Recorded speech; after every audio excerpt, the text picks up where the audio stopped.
once again to Who Am I with Hadassah. I know you still remember my name. My name is Hadassah, of course, and I am your baddest temperament coach. Okay, so today I shall be talking about the melancholic temperament. Remember the lesson I shared, right?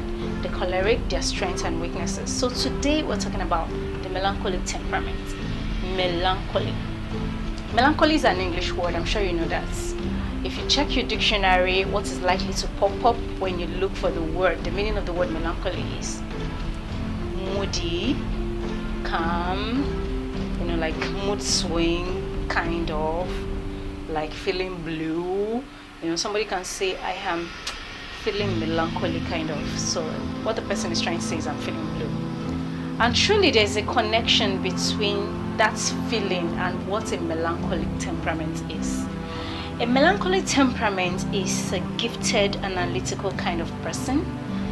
It is believed that they have the highest intelligent quotient. Yes, I mean IQ. Oh my God, these guys are exceptionally intelligent. I'm not saying that they are the most intelligent, but they are actually very intelligent. They are gifted perfectionists. I'm sure you have one uncle, one sister, your mom. Yeah, my mom is a perfect description of melancholy. She's this kind of person that she asks you to sweep the floor. If you like, sweep it like 100 times. She'll go back there, feel it with the tip of her finger and still see something there. They are perfectionists. They want everything perfectly done. You open their wardrobe, you see that their clothes, their shirt is well organized.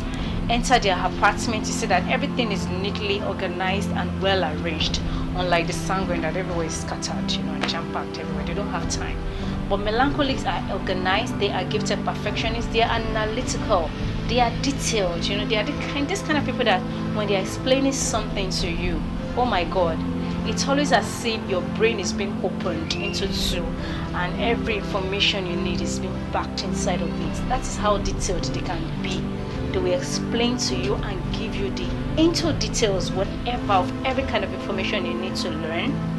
And one thing about melancholic is also that they are artistic. This kind of people that they are artistic and very sacrificial. Yes, just like the choleric temperament, they are very sacrificial too.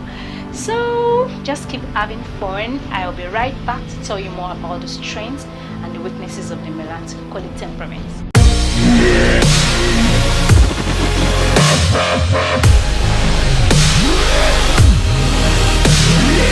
Okay, you're welcome back once again. Yeah, we were talking about the melancholic temperament.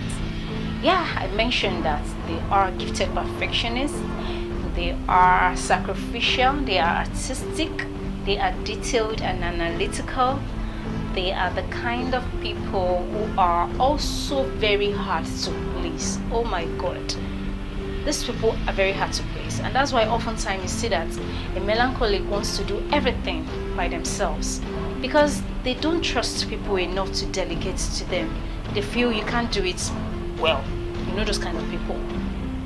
I think I have that kind of trait as well, but it's a good thing anyway. I'm learning to create a balance, however. So if you are melancholic, I think you should learn how to create a balance. You can't do everything yourself. You should learn to delegate and trust people enough to do things for you. Yeah, trust people enough to do things for you. Now let's quickly go to their strengths and weaknesses. One of the strengths of the melancholic is that melancholics are very sacrificial. Yes, they can do anything. They sacrifice a whole lot to do whatever it is they have to do, not only for themselves. Unlike the choleric, that most of their sacrifices are majorly on what they want to achieve. The melancholic, on the other hand, can sacrifice for a friend. They can sacrifice for their brothers, for their family members, for their loved ones. Yes, they can go at any length, they can go do anything just to get things done for them. That is one of the strengths of the melancholic. The second strength of the melancholic is that they are trustworthy. They are very dependable and reliable. So if you have a friend who is melancholic, see, just hold tight to them. They don't want to disappoint you. They love you. They have very few selected friends, but believe me, those ones that they have, you can trust them with your life. because they will make sure that they do everything to protect you. That's the kind of people they are. So I've mentioned the number one strength and the second strength of the melancholic. Would you like to know the third strength, or I should just go straight to their weaknesses? Okay, let me just quickly mention one other strength of the melancholic. Yes, I mentioned earlier that they are very intelligent. So that also makes them very detailed and analytical. Melancholics are very high intelligent quotients. So they make very good, let me say, detectives. They make very good professors, because they are calm when it comes to learning and giving details, paying details. They can make very good chemists too. And even in the medical field, or even in IT, whatsoever is technical, melancholics can be very good at it, because they are very sacrificial, detailed, and have the necessary intelligent quotients to relate and perform very well in things like this. So now I'm going to talk about the weaknesses. Okay, let's go to the weaknesses of the melancholic temperament. Number one weakness is that, do you know what they call mood swing? Like mood swing. This time you're lively, and this other time you're just in your shell, you don't want to talk to anybody.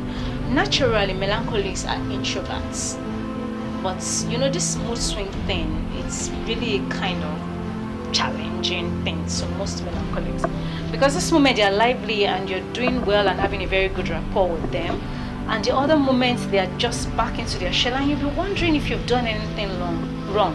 My dear, you haven't done anything wrong. That is the way melancholic are. So you have to be able to study them enough to understand when they are experiencing a mood swing. And if you are melancholic, please don't make life difficult for us. We want to love you. Help us to manage your mood swing so we can love you at all times. Thank you very much. The second weakness of the melancholic is these people, they are very difficult and hard to please. Oh my God. Unlike the sanguine that is very easy to please, yes, cholerics too, cholerics may appear difficult, but if you can get things done the way they want you to do it, they are kind of easy to please. But the melancholic, oh my God, their perfectionist nature won't allow them to shine in peace, because they just don't believe there is anyone that can do things as perfectly as they can. But that's a big lie. There are millions of people out there who can even do things better than you. So you should learn to give people a chance, to be themselves. Even if they can't do it as perfectly as you would, you must understand that we all have our individuality and our differences. So I may not be able to do things the way you would be able to do that, but that doesn't mean like I'm a dumb-head or a nincompoop. No, it just means I am different, and you should learn to appreciate and celebrate people's differences. So another weakness of the melancholic is that they are very hard to please. So I hope you still stay glued. I'm still your lady Hadassah, your baddest temperament coach, and as usual, don't forget to follow us on our YouTube channel and subscribe. Yeah, it is very important to subscribe. So till then, see you again another time. Bye.